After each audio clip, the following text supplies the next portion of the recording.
I am writing with my burnt hand about the nature of fire. In 1971, Austrian poet Ingeborg Bachmann penned Malina, her first and only novel. Here, subjectivity is slippery, immured in the depths of an irrepressible trauma, a language game. Years later, and German Werner Schroeter would adapt this tricksy masterpiece for the screen, also called Malina. Here too, subjectivity is under the hammer, and identity, where the sense of self is constantly flickering, guttering, and threatening to burst into flames, or go out. A collapsing house, the agonies of the Nazi past, patriarchal power games. How can you free yourself from all of that and still retain your I? That fire would eventually consume Bachmann herself, who died after a lit cigarette was dropped and ran amok in her house. This was 1973, just 2 years after she finished the novel. Oof. This is MoveTube, a podcast about films, and I've probably just heaped a lot of negativity on you, which is exactly what you need right now. Joining us in this struggle session as lecturer, writer, artist Matthew Turner, who knows something about Bachmann's world. Matthew, welcome to the Tube. Hello. I mean, let's talk first about Bachmann, I think, because Matthew, you claimed just before we started recording you don't remember writing the essay, the article in Freeze, but you talk about Ingeborg Bachmann. Can you give us, seeing as this is an adaptation, this is Werner Schroeter's adaptation of Bachmann's novel, tell us about Malina, the book, and tell us a little bit about Ingeborg Bachmann. Yeah, so about her, as you rightly said, she was primarily a poet at the beginning of her career, but then also quite a prolific essayist, gave lots of lectures on the kind of nature of literature and on poetry. And then the incident that you described with the flame and the fire was when she was living in Rome. And yeah, that's her kind of background, really. She's one of these characters that's been kind of maligned a little bit. So she was mistress to Paul Celan, and he kind of... I didn't know that. Yeah, he kind of overshadowed her a little bit, even though for my taste, I think she's the better writer. I concur, actually. Interesting, he died in water. But the film is such a good adaptation of the novel. I think when we're talking about the film and the novel, we can kind of talk about them simultaneously, and obviously it's a film podcast, whatever. Right, no, Ralph, you've literally just finished watching it, I think. Yeah, so I feel like my role in this discussion is kind of like a dog that's just been rolling around in mud, and I'm going to review the mud. That's sticking to your fur. Yeah, I haven't quite shaken it off yet. I mean, cinematically, it has certain qualities that very much excite me. There are certain cuts that are very sensual. There's a cut between someone kissing the main character's hand. A man kisses the main character's hand, and then it cuts to him kissing her breasts in a sort of in a complete motion almost, which reminded me a bit of 8.5. I remember when we reviewed that, we picked out these particular cuts that were just absolutely the essence of cinema in a way, and I kind of loved that. I loved that it right off the bat, it has this immense dreamlike quality, and when I say dreamlike quality, I mean that like moments that do not belong to the assumed baseline reality are given kind of equal parity, and there's a sort of disruption throughout every moment. I think, that's quite a rare thing in cinema, even though cinema is kind of the medium of dreams. It's not often it's very much not linear in that sense, is it? We're getting these jumps from kind of states, some of which seem to exist in the real space of reality, some of which exist in dreams, and there's not a clear delineation between them. I mean, Raul Ruiz has that quality, but in a way also, I want to say, I find that sort of form very difficult to pay close attention to. It might just be because the election in America recently, and I've been doing lots of video work for that, so my brain has been kind of split off it, and I watched this film in about 3 parts. I feel like I haven't given it my my full attention, and yet it was a weird scenario. It was a weird situation watching it, and a bit like India Song in a way, actually, watching it and loving it, but also like kind of. I mean, I liked this more than India Song, but like respecting what was going on, but not being drawn in. It's an interesting sense because Isabelle Huppert plays the unnamed central character, and it's a very interesting depiction of female madness, I think, and women aren't often allowed to be mad in films and in power as well. What are you talking about? They're always mad in films. No, but not. They're hysterical, and she's not hysterical in this. She plays in some senses, she's a writer. She's, which is often, again, not a role that's given to women, I think. You kind of got like Monica Vitti in Red Desert, right? And she does play this kind of almost frantic kind of it's a very I think quite misogynistic representation of female madness, whereas here it's that almost feels irrelevant, even though everything in this film is kind of about gender and sex. Yeah, because she's a famous writer, so she's doing like the Woody Allen thing of like playing someone who's famous for being creative and having creative struggles and being a dick. The classic depiction of a female in a film being mad is a kind of othering of that person, as in they're not relevant anymore. And I think that kind of comes through in the film, that there's all these kind of quite masculine figures around her. And then, like you say, she's got her adoring fans that don't understand that she has those feelings and they're making it worse. Whereas in the novel, you get a sense of a person that doesn't go mad through kind of external factors. But it might sound kind of cliche, but goes mad from knowing too much and understanding too much of what's going on around her. Yeah, it's almost like a sensory overload in the novel, because she's constantly, there's all these doubling, the sentences kind of double back on themselves, question themselves, and it's like this Wittgensteinian. When people say they saw Wittgenstein lecture, he was often he would either be completely silent or would be almost quite a bad speaker, because he was trying to say everything at once, which is an impossible thing, and to reduce it to the correct proposition, right? So there's a sense in a novel that, there's always crossing backs, doublings. There are phone calls that happen, which are lots of kind of like ships in the night, these kind of sentences that half finish and half end. There's like conversations that aren't really happening, but they're trying to have them. So there's like a failure of language and a failure of conversation. And I mean, in the film, it kind of does that quite well, do you think? Like the sense of these, like the sense that a language is there, and obviously a film can't really depict language happening, but do you think it does a good job of showing that the language is a big, important part of this madness? Yeah, I think so, because the kind of the environments that they're in are never kind of they don't appear from nowhere, even though they kind of do in these kind of dream sequences. But they're always a manifestation of the language that's come before it. And it's quite interesting to note as well that I think most of the dialogue in the film and the script is completely different to the book. There's lots of different allusions and things that aren't there.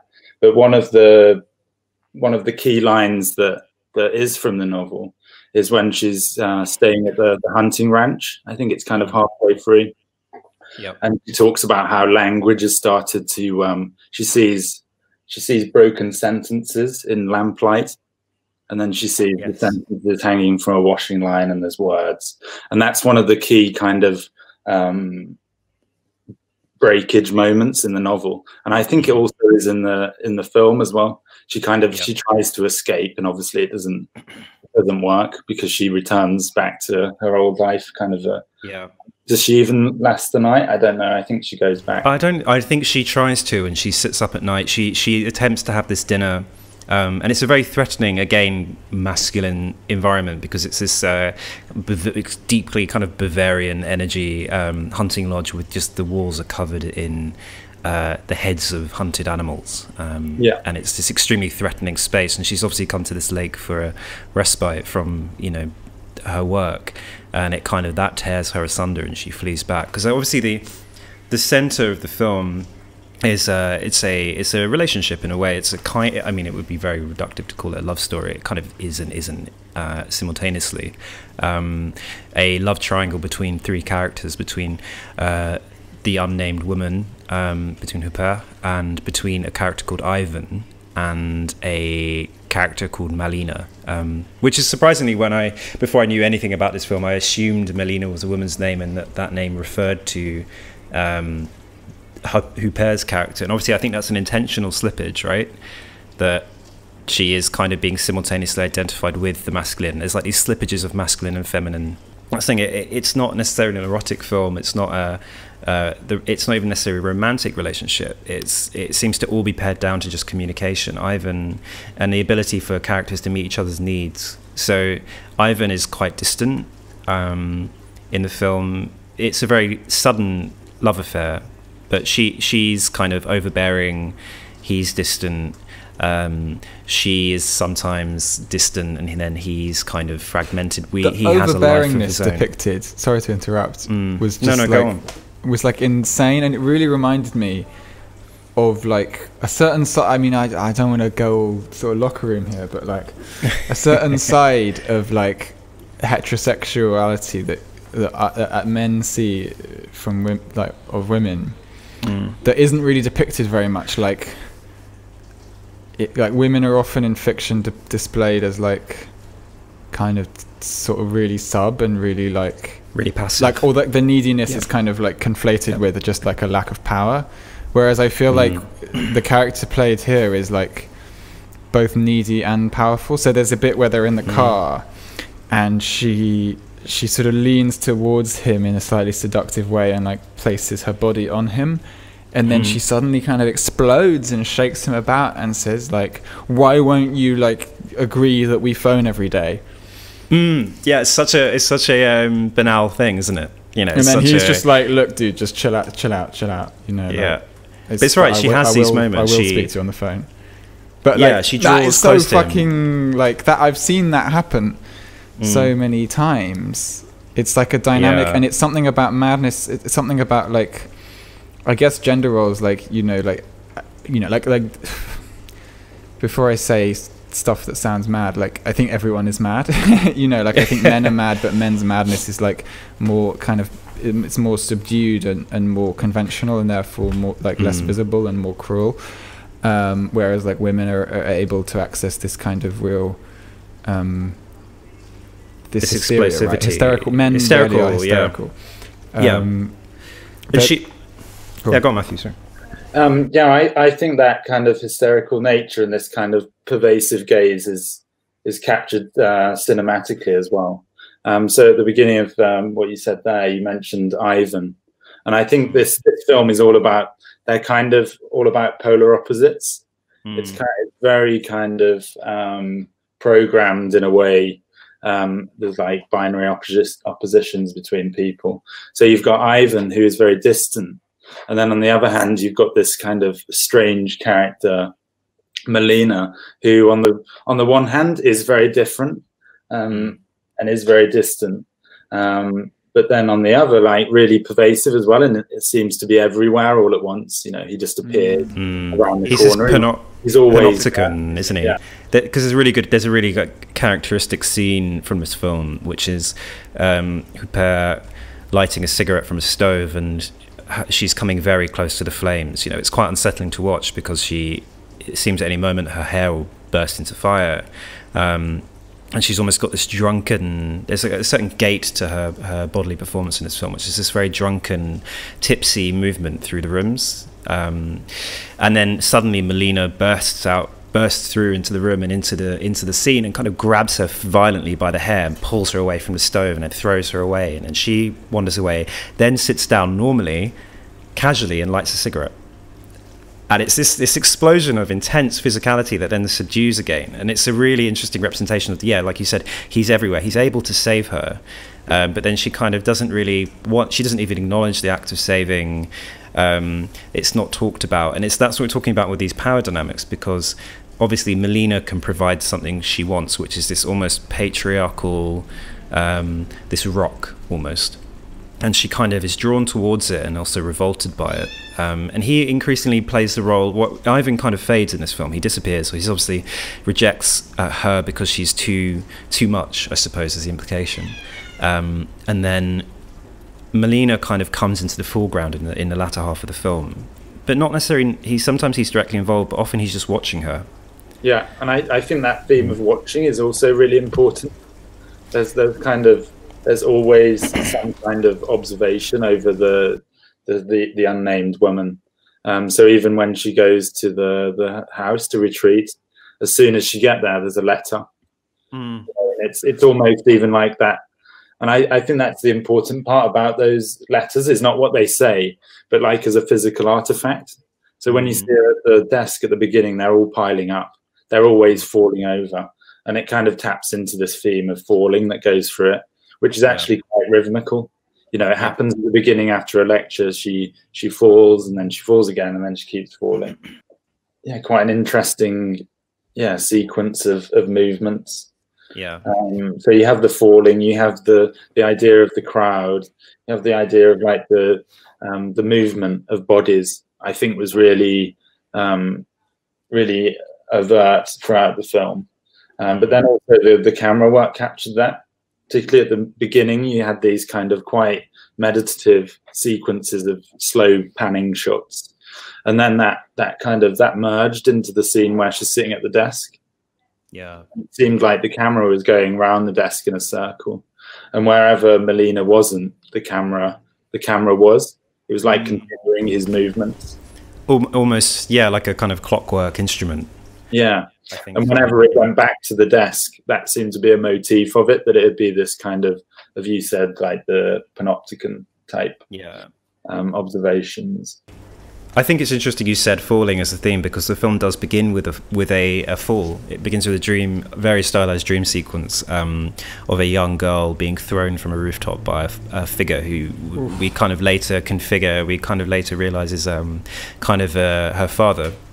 Unnamed woman's father, or a kind of, whether that's her specific father or a kind of generalized patriarchal capital F father, and she's wearing a red dress, this girl, and we see in similarly kind of chiaroscuro style dream sequences her wearing this red dress as an adult. So I guess the implication is that this girl is her, and obviously there's this kind of allusion to like an unspeakable, unspoken trauma somewhere in her past, which is perhaps the root or part of the root for her current adult disintegration. Now, I think the obvious thing to reach for here is something we kind of looked at with Michael Haneke, and we've looked at with other films, but is World War II and National Socialism. And that's invoked specifically in one scene where the father removes his priest's robes while he's eating some soup, and underneath he's wearing a literal Nazi officer's uniform. Matthew, what do you think? How much should we see this film as a kind of an analogy for post-war Austria trying to negotiate its past and kind of confront its past and be okay with its past? Well, if we start off with the novel as a jumping off point, I think that's where the sense of fragmentation comes from. Also, this sense of like falling and things being built up again out of the rubble of different things going on. You know, it's the whole book, and I think the film does that as well. There's constant references to dust and stuff like that, and it's almost like Austria carving its way forward through the dust of what happened in those events. And I think Bachmann was one of her like key themes was this modulation between private trauma and a collective one. So you talk about epigenetic traumas, and I think that's what's so poignant about the character in the film, is that you get a sense that it's not her personal trauma, but it's all these things that she's dealing with, and it's kind of a weight that builds up. Fire plays a really key role in this film, and slowly her house, with incredible style and kind of some fucking, as my kind of producer's brain was buzzing heavily during this, because the flat is constantly on fire, and it's constantly on fire. It's disintegrating. A crack appears in the wall, which turns out to be very important later. Everything is disintegrating. I mean, Ralph, how did you find this kind of fiery combustion of the house, and what was that kind of like telling us about this mental disintegration of the character? Yeah, it was really bold to go for the fire for the whole of like the last half an hour of the film, and I think that's like a kind of, obviously, like, to be very basic and like YouTube video essay about it, like having something elemental in the background of shots is very dynamic and compelling, etc., etc. You know, like you know, Kira Kurosawa always has like either some water, some rain, or some fire somewhere in the shot. But yeah, the fire, and then like when she's in the fucking bath and she like falls out of the bath and puts the shower head all over her body, like it's really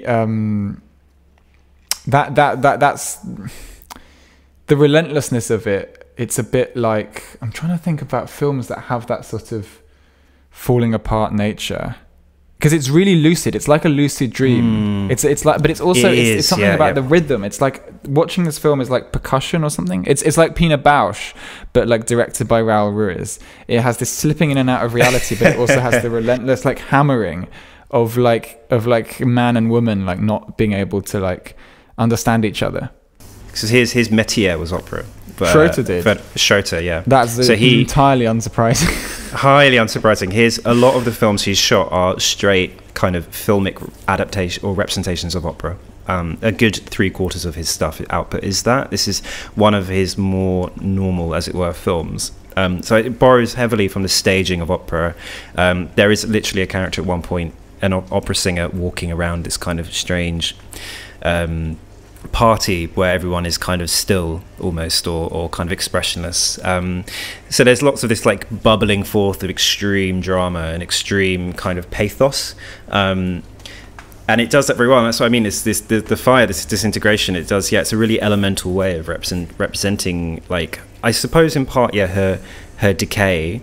But I think also just the elemental nature of it is like, this stuff is vital. It's something. The things she's tussling with aren't just like you know, you had a bad experience when you were a kid. This is something bigger at stake here, which is her subjectivity, her sense of self. Yeah, it's interesting that you mentioned the operatic nature of it, because it is like there's a rhythm to it. Like we mentioned about the different falls, and whenever she falls, it's kind of in the same way, so it kind of marks that moment.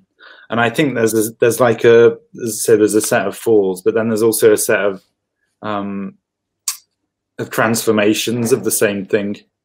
So to start with, you've got the crowd, and that changes then into letters, and there's always this sense of like something that's really claustrophobic that's around that character.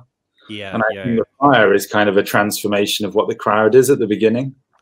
But you would say that a crowd is kind of a less malign presence, maybe. And then the dynamics of that crowd just turn into a fire at the end. That's a really good point, actually. I think, yeah, that's kind of a good representation, because these things throng around her, and at first, like you say, things you can't control. Things you can't control. At first, are happening outside in these lecture halls in the street.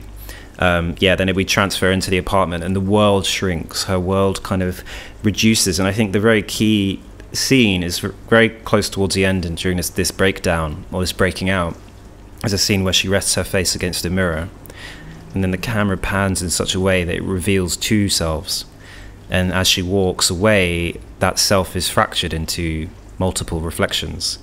And that's it. So it's this kind of like the breaking of the mirror at the center. These things have kind of almost come to this event horizon, this singularity, and have kind of destroyed her. But that's the key there for me, because like Matthew, I mean, do you feel this destruction at the end? It could be read as suicide. It could also be represented as an escape, you know, a less kind of a less mortal kind of escape. What do you think? What is happening to her at the end of this film when she disappears? I thought this, so what is she doing at the end of the film? I think constantly throughout the film, there's not one linear meaning to anything. There's always like a polyvocity of different outcomes and conclusions to whatever you're watching. And I think that final scene, you mentioned one of them, that there's the fragmentation of self. There's also the idea that she gets... she kind of crosses this kind of the liminal threshold. And then afterwards you get, even though she's disappeared, there's one more line where she said it was murder.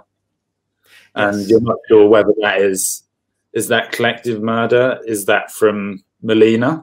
Because then he goes on to claim that nobody lived there. A woman has never lived there. So that's another possible one.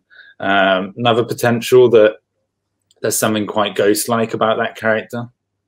Yeah. Maybe there's that. Maybe that's why she gets subsumed into something and you're not sure what it is. But I thought particularly, I remember making a note of it, kind of filmically. I thought it was interesting that, yeah, you've got the mirror there, but actually the threshold she crosses, there's not a physical threshold, but she goes off the edge of the frame, goes out of picture, and that's the one that she, that's the only threshold that she actually crosses. Yeah. And that's an interesting idea in itself. You know, does she become the eye that's looking onto those scenes then? This isn't a spoiler alert, I guess, but at the end of Malina, the novel, she, you know, when you see the crack in the wall, essentially becomes, she kind of diffuses into that crack, and you're not sure whether she has committed suicide, whether she's jumped out the window, or Malina's did some kind of crime against her. But kind of, I think that she, I don't know, almost becomes stronger by doing that. She's like, like a reintegration. Yeah, she's become subsumed into the environment that's around her and has somehow become a stronger. Yeah, like a foundation almost, you could say. Because in a way, Malina represents, both Ivan and Malina represent kind of integrated members of bourgeois society, and she does at the beginning, you know, as a lecturer and a writer or whatever. Malina he's such an interesting character because he's played with real sang-froid, isn't he? He's excellently cold but not evil. I think he has a different, it implies a slightly different job that he has in the book, but I think in the film, it implies that he's the curator of a military museum. Because we often see him in this environment of weapons, which is such a like on the nose kind of embodiment of what he is, like the state, I guess, patriarchal power, violence, kind of contained. And a military museum is nothing but a contained, I guess, neutered army, isn't it? I've just got a little quote here from 3 Steps on the Ladder of Writing, which is a really amazing series of lectures by Hélène Cixous, where she talks about kind of writers who she sees as descenders, writers who kind of plumb the depths of life. And Bachmann is one of the writers, along with Kafka, Genet, Lispector, Clarice Lispector, and Svetseva, the Russian poet. Marina Svetseva, yeah. Yeah, but there's a quote here. There's various things to do with Bachmann's relationship to the world she was in. But Cixous says, I'm not at the point where I could rightly call the relationship between men and women fascist. It was true for her, Bachmann. The relationship between men and women of her time in Austria was dressed and presented in the suit of fascism. It's only at the end. All of Ingeborg Bachmann's books are books about the end. She writes each time in agony that everything we weren't able to say will be said.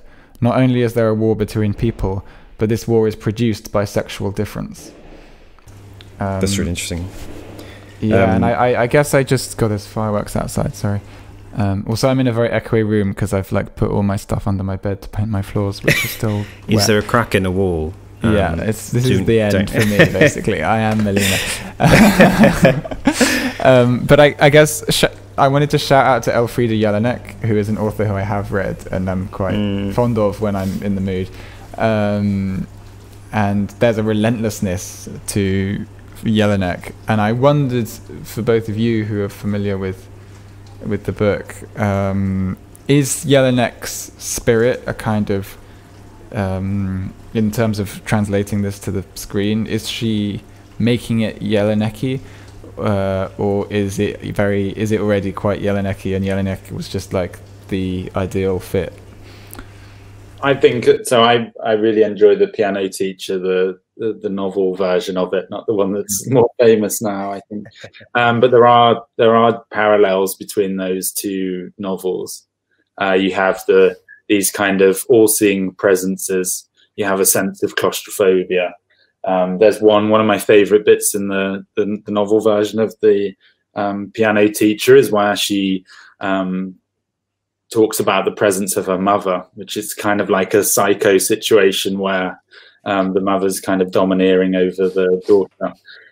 She talks about her being like a cast around her whole body, a bit like a Rachel White-Reed type sculptural situation. And that kept that kept going back to me while I was watching this today. Yeah, I think for me, it wasn't Jelinek, it was more here. I felt like it was channeling, and I think hard to ignore the presence of Thomas Bernhard. To ignore the presence of Thomas Bernhard in this book, in this film, and in the book, I suppose, to an extent, because there was Bachmann was one of his mentors as well. But that isn't spoken about very much either. No. Oh wow. Well, there we go. I think there's this tendency, because Bernhard was obsessed with suicide.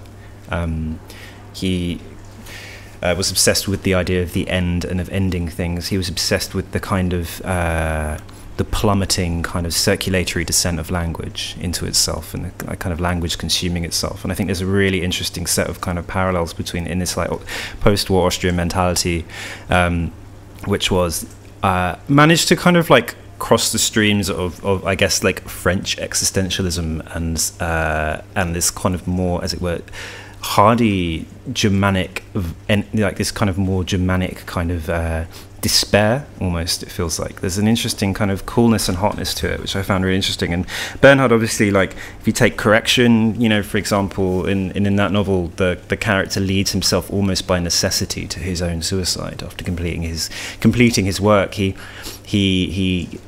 completes this kind of structure in a forest and then kills himself. I believe as well that Bernhard came from a family of suicides. The character in this novel came from a family of suicides. Suicide kind of pervades so much of this, my reading of this book, which I guess why it's kind of difficult to ignore that reading of the ending. But I don't want to be kind of like tied down by that, because I think, like you said, Matthew, there's definitely like something more interesting. There's like a kind of diffuseness. There's a multivocality of readings at the end of this, which makes it not necessarily a really cynical film, because it has got that lightness to it. It feels despairing, but kind of there's a weird humor to how Schroeder's done this. Yeah, it's kind of slapstick sometimes. Yeah, and I guess the operatic nature of it is a little bit kitsch in some respects. Yeah. The way it edges with fire, I think, is really interesting. The way characters kind of meander through the flames is kind of really uncomfortable to watch. Or like throw fire at each other. Like there's that bit where like the guy just like punches her and then throws some fire at her. Like bloody hell. Yeah, I'd like to talk about something just came to me. I was thinking about this idea of suicide and wondering whether something else is going on. And I was just thinking about, if you've read Flann O'Brien's The Third Policeman, there's a whole section in there where he talks about, so the narrator has been in Dublin his whole life, and he talks about how his DNA has swapped with the city gradually over a certain time. And I think instead of suicide at the end of the film, I think her DNA has swapped with all these situations that are around her. I think very much so that she becomes subsumed into the claustrophobic environment. And that's what puts her in a position of power. You know, it's not you wouldn't aspire to that kind of outcome. But it's almost like that is the only option, is to be as bad as the things around her. Yeah, to become normalized. Because it's, I mean, in a way, that's a positive reading, in the sense of she can gain this power and this sense of self, but at the same time it requires that you almost have to debase yourself into the kind of collective insanity. And I think, I like that as a compelling reading. If, as a good parallel to this, I was thinking Andrzej Zulawski. All of his films? Oh yeah, all the Andrzej Zulawski films. Basically, yeah. Yeah, it's got such a similar kind of dramatized intensity. Love, the most important thing, or The Importance of Love, that film from the 75 or whatever, has a real similar kind of hyper intense, hysterical energy to it. I think the final thought there would be relating back to the quote Ralph read out, is that Bachmann was, I think her kind of underlying concern was to do with fascism, and how fascism doesn't start as a kind of widespread dominance. It doesn't start at the top, essentially. The fascism starts with human relationships, so between two different people, and that's what paves the way for it. And I think that's very relevant now, is that, you know, the fight for like some kind of freedom, or to counteract some kind of wider force, is not between you and a governmental system or political system, but it's just between the individuals around you. And I think that's what the film does. It shows that, you know, these things start at home. Thank you, Matthew. No, that was really enjoyable. Thanks. Yeah, no, I really, really enjoyed that. You've now made me want to go and pick up Ingeborg Bachmann again. It's no bad thing. Great. Well, we'll be back again next week, and we don't know what we're going to review next, do we? But